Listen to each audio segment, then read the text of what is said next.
마가복음 1장 16절에서 20절 말씀. 갈릴리 해변으로 지나가시다가 시몬과 그 형제 안드레가 바다에 그물 던지는 것을 보시니 그들은 어부라. 예수께서 이르시되 나를 따라오라. 내가 너희로 사람을 낳는 어부가 되게 하리라 하시니 곧 그물을 버려두고 따르니라. 조금 더 가시다가 세베대의 아들 야고보와 그 형제 요한을 보시니 그들도 배에 있어 그물을 내는데 곧 부르시니 그 아버지 세베대를 품꾼들과 함께 배에 버려두고 예수를 따라가니라. 아멘. 16절에 보면 시몬과 그 형제 안드레가 나옵니다. 사실 안드레는 예수님이 유대에서 말씀을 전하실 때 찾아와서 예수님을 만났던 사람입니다. 그리고 그 형제 베드로에게 예수님을 소개한 이입니다. 그때 베드로는 안드레 말을 듣지 않았습니다. 예수님이 갈릴리로 오셔서 며칠을 지나다니면서 말씀 전했지만 베드로는 모른 척했습니다. 그런데 그 후에 밤새 고기를 잡았지만은 못 잡았죠. 잡는 일을 했지만 못 잡았을 때 예수님이 벌건 낮인데 이제 그물을 씻고 있지 않습니까? 아침 돼가지고. 왜냐하면 그물이 요즘같이 좋은 게 아니라서 이 실로 된 것들이 물속에 들어오면 보여버리거든요. 그래서 밤에만 그물을 쳤단 말이죠. 근데 아침에 이제 일 다 끝내고 씻고 말리려고 하는데 예수님이 그러면 저 깊은 데 가서 한번 그물을 내려보라. 귀찮고 정말 하기 힘든 일입니다. 이제 자고 쉬어야 되는데. 그러나 말씀을 의지해서 한번 가봐 했더니 이게 그물이 찢어지게 잡힌 겁니다. 고기가. 그때 베드로가 깜짝 놀라고 예수님 앞에 무릎 꿇고 주여 나는 죄인이로소이다 나를 떠나소서 이런단 말이에요. 이래서 예수님을 만나게 됩니다. 바로 그때 이야기입니다. 바다에 그물 던지는 것을 보시니. 그러니까는 얘들아 밤이 맞도록 수고 함께 밤새 뭐 고기를 잡은 것이 있느냐 막 이제 이렇게 서로 물어보는 그때입니다.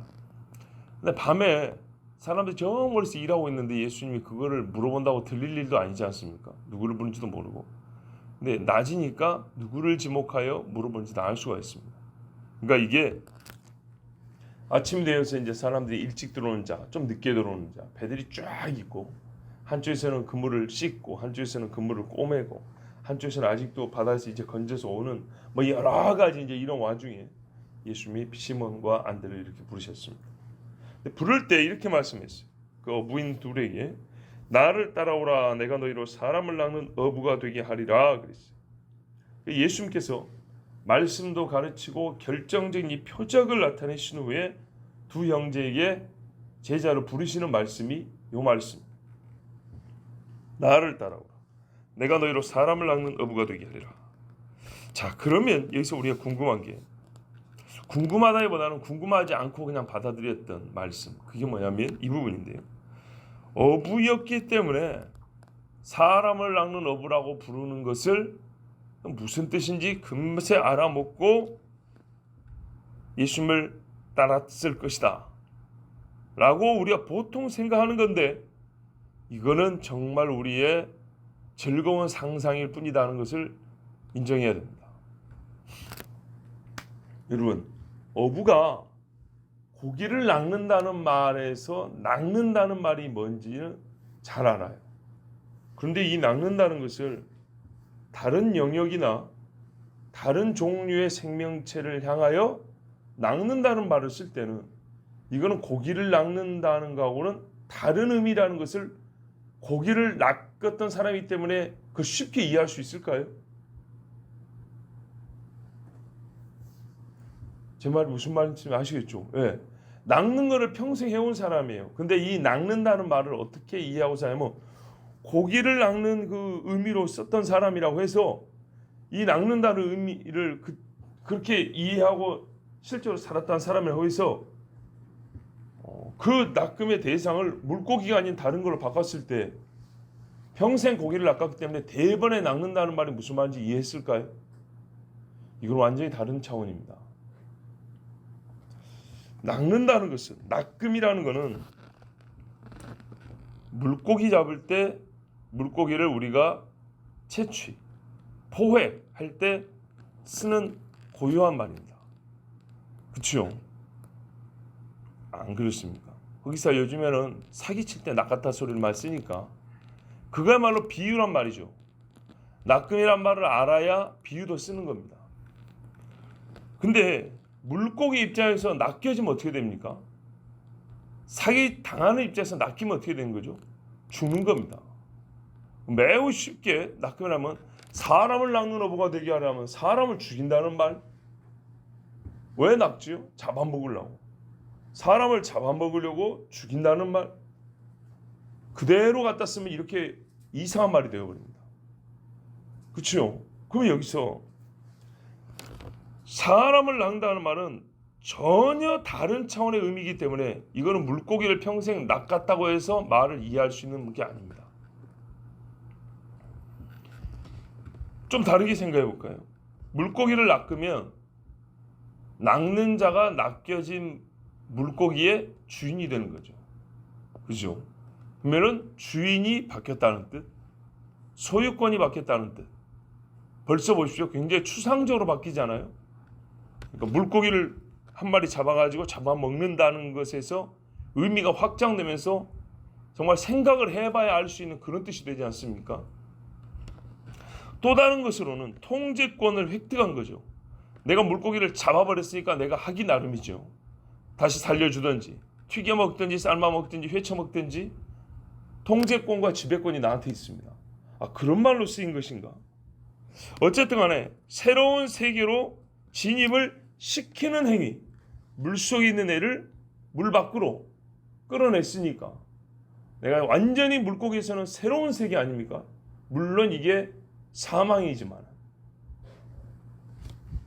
그럼 어쨌든 간에 우리가 물고기에게 주어지는 결과를 생각하면 낚여지면 어쨌든 자유가 없어지고 생명권을 박탈당하는 것으로 보통 쓰입니다. 그래서 사기칠 때 누구를 속일 때 낚았다, 또 저는 당했을 때 낚였다, 이런 말을 지금 이제 쓰는 겁니다. 즉 물고기를 낚는 것이 아니라면 낚음이라는 것은 상당히 문학적이고 비유적인 표현으로서 한 번에 이해되기가 쉽지 않습니다. 농사꾼들에게 예수님이 비유를 댔습니다. 어떤 농부가 씨를 뿌렸는데 하나는 길가에 일부는 돌짝밭에, 자 이렇게 예수님이 비유를 들었어요. 평생 씨를 뿌렸던 사람들이 알아먹던가요? 못 알아먹습니다. 씨를 뿌린 것까지만 알아먹습니다. 그리고 실제로 돌밭에 떨어진 경우도 있지, 그렇지. 실제로 가시밭에 떨어진 경우도 있지, 그렇지. 좋은 밭에 떨어진 경우도 있잖아. 그렇지. 이 사실까지는 이해를 하는데, 근데 예수님이 저 말한 뜻이 무엇인고? 이거는 평생 씨를 뿌렸지만 모릅니다. 그것처럼 평생 낚시질을 했다고 해서 사람을 낚는 어부에 이 낚음이라는 말이 포함됐다고 해서 이 말이 무슨 말인지 알아먹냐? 천만의 말씀, 그렇게 쉽게 알아먹어지는 말이 아닙니다. 만약에 매사에 이렇게 쉽게 단어 하나를 내가 평생에 잘 썼던 말이기 때문에, 또는 내가 행동으로 살아왔던 말이기 때문에 말을 쉽게 알아먹었으면 예수님이 그동안 해온 모든 말씀이 우리가 그러잖아요. 쉬운 말이다고. 그러면 다 알아먹었겠죠. 알아먹지 못합니다. 주인이 있고 종이 있다. 주인이 맡기고 갔는데 드디어 오리라 하여 수친구들과 더불어 먹고 마시고 때리고 싸움질하고 그랬다. 그러면 주인이 올 때 어찌하겠느냐? 굉장히 쉬운 이야기죠. 주인이 뭔지 알지, 종이 뭔지 알지. 그리고 실제 이런 사례가 얼마나 많습니까? 정말 사례가 많거든요. 그러니까 그렇지 하고 현실을 그대로 반영한 이야기로서 현실을 떠올리는 정도로 생각합니다. 그런데 저 이야기를 왜 했을까? 뻔히 우리가 생활하는 그 이야기를 그냥 반복하려 한 것인가? 아니죠. 숨겨진 뜻이 있는 거죠. 그 숨겨진 뜻은 설명을 해주고 풀어줘야지 알지. 그냥 싸우는 종들이 있지, 흥청망청 술 마시는 종들이 있지, 이것을 우리가 평상시 경험한 그것을 그대로 예수님이 되풀이하려고 그런 이야기를 한 거 아니라 이 말이죠. 자, 지금 왜 이야기를 길게 하냐? 우리가 너무 쉽게 이 말씀을 받아들이는데요. 평생 고기 낚는 사람들이니 여러분 어떻습니까? 사람을 낚는 어부가 되게 하리라 했을 때 무슨 뜻이냐고, 그렇지 이 귀한 일을 해야지 돌아섰다. 천만의 말씀이요. 모릅니다 무슨 말인지. 그리고 어부들을 불렀다면 다른 어부들을 부를 때도 이 소리 해야 되는데 안 합니다. 뒤에 보면 세베대 아들 야고보와 요한 부를 때도 사람을 낚는 어부가 되게 하리라 그랬냐? 그 말씀 안 합니다. 그냥 따라오라 그럽니다. 다른 어부들을 부를 때 똑같은 소리 안 합니다. 세리를 부를 때 내가 세금을, 하나님 나라에 세금을 거두는 자가 되게 하고 이렇게 말씀 안 했습니다. 그냥 따라오라 이렇게 말했습니다. 어부인 사람들에게 쓰는 공식이 아니라 이 말입니다. 그렇게 이해되기가 쉽지 않은 표현인데, 안드레와 시몬, 기껏해야 예수님의 기적을 보고 마음에 감동을 받은 이 정도인 사람이 무슨 지식이 있어서 예수님의 이 말을 그 자리에서 처음 알아먹고 따랐다는 얘기입니까? 그렇죠. 우리가 기적을 봤다고 해서 그 현상으로 말미암아 그 심오한 지식이 깨달아지는 게 아닙니다. 말뜻이 쉽게 깨달아지는 게 아닙니다. 그런데 베드로는, 안드레는 전부터 들었다 치더라도 베드로는 세상에 이 말 한마디에 그냥 그물을 버려두고 왔답니다. 그러므로 이들이 예수님을 따라한 것은 예수님이 쓰신 사람을 낚는 어부란 말의 그 말 뜻을 다 이해해서라기보다는 예수님이 그 전부터 해온 가르침에 대한 누적된 말씀이 있었습니다. 몇 번 설교를 들은 사람들입니다. 거기다가 기적 행함이 그들의 마음에 결정적으로 예수님을 따라가야 한다는 감동을 일으킨 계기가 되었던 겁니다. 다 이해는 안 됐습니다. 우리가 실제로 옛날에 예를 들면 기적을 행한다는 부흥사나 기도 원장님들 있죠. 이분들 주변에 가면 정말 수족이 되어서 일하는 사람들이 있습니다. 그 사람들이 무슨 말씀이 잘 이해가 되고 뜻을 다 알아서가 아니라 자기가 병 나은 체험 때문에 그냥 평생을 거기 바쳐버리는 경우, 이런 경우들이 있습니다. 그 사람들에게 많이 가서 성경 구절을 대면서 당신이 하는 일이 뭔지, 성경에서 이 말씀이 무슨 뜻인지 아십니까? 하면 사실 잘 모릅니다. 예수님께도 그런 경우가 많았습니다. 눈멀게 태어난 사람이 나중에 네가 병을 낫게 네 눈을 띄워준 사람이 누구라고 생각하냐? 내가 그가 누군지는 모르나 저 사람이 내 눈을 띄워준 것은 확실합니다. 이렇게 말한다고. 잘 모릅니다. 그러나 이 경험으로 말미암아 나는 그가 적어도 죄인이라고 생각하지 않습니다. 이 정도 지식은 가집니다. 왜? 성경에 죄인이 사람의 눈을 뜨게 했다는 경우는 없습니다. 메시아까지는 못 가지만 그렇다고 당신들이 말하는 것처럼 죄인은 아닙니다. 이 정도라고요. 자, 이 정도 때문에 며칠은 따라다닐 수 있어요. 하루는 좋아서 춤추면서 뛰고 다니지만은 자기 생업을 버리고 집을 버리고 평생 쫓아다니냐, 그런 사람 한 명도 없었어요. 그런 예수님을 평생 쫓아다닌 사람은 그가 따라온 게 아니라 예수님이 불러서 따라온 사람들밖에 없었어요. 이 부르심이 중요한 겁니다. 다 이해하지 못해도 어떤 일은 기적이 있었고 어떤 일은 기적이 없을지라도 공통적인 거 뭐냐면 부르심이었습니다. 체험은 다 다릅니다. 말씀의 지식도 다 다릅니다. 시기도 다 달랐습니다. 그러나 예수님이 불렀을 때 따라오라 한 사람들은 다 따라왔습니다. 이 두 사람은 메시아 왕국의 시작을 알리는 결정적 시기가 도래했다. 이 정도는 확실히 예수님이 인식시켜 줬다고 생각합니다. 성경에서 예언한 메시아, 우리 말로는 그리스도죠. 히브리 헬라어 말로는 그리스도가 오셔야 이스라엘 백성의 자유와 해방과 구원이 주어진다는 선자들의 약속이 있었는데, 예언이 있었는데, 그 예언의 성취의 시기가 왔다는 것까지는 감을 잡았고, 혹 이 사람이 그 사람일 수 있겠다. 왜 세례 요한도 그렇게 외쳤습니까? 이 말이 결정적인 계기가 되었고, 거기에 예수님이 오라 하니까 한 것이지, 예수님이 지금 공생의 사역을 길게 하신 것도 아니고 이제 막 시작이기 때문에 예수님으로부터 깊은 말씀들이 풍성히 가르쳐진 때가 아닙니다. 그렇다면 무언가 결정적인, 요즘 말로 하면 한 방 한 방이 있어서 거기에 따라온 겁니다. 거기에는 우리가 다 알지 못하는 하나님의 신성의 능력이 역사해서 이 사람들 부른 것이지, 이들이 사람을 낚는다는 게 무엇인지 정확히 알고 하냐? 천만의 말씀입니다. 뒤에 가보세요. 더 쉬운 말씀도 이해 못해가지고 무슨 뜻인지 물어보고 왜 못 믿냐고 예수님한테 책망을 듣습니다. 우리도 다 아는 것 같지만 한번 생각해보세요. 사람을 낚는다는 게 뭔가? 낚음이라는 것을 그대로 우리가 새삼스럽지만 한번 적용을 해보세요. 사람을 낚는다는 말로 써볼 때. 아까 제가 일부 설명한 거 아니면은 기껏해 물에서 건지는 거. 아, 구원. 그러나 실제로 물고기에 있어서는 이게 구원이 아니라 죽는 건데. 그래서 이거는 어디까지나 비유적인 표현하는 겁니다. 그 비유의 뜻을 생각을 해보면 액면 그대로 사람을 낚는다는 말은 사람을 죽인다는 뜻인가 이 이상 생각이 안 됩니다.